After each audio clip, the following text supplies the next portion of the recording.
Hello everyone and welcome back to another video. In this video I will show you that how you can add a new background after removing original background from the video in CapCut.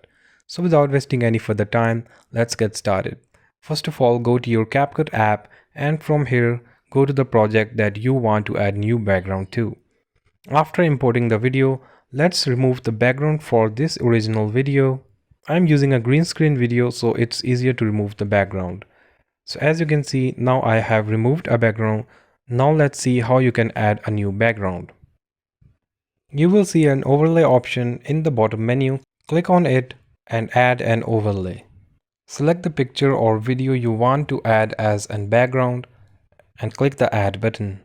Now I have moved the background layer onto the top layer. Let's increase the size of the background and now click on our original video and scroll to the right and you will see an option overlay.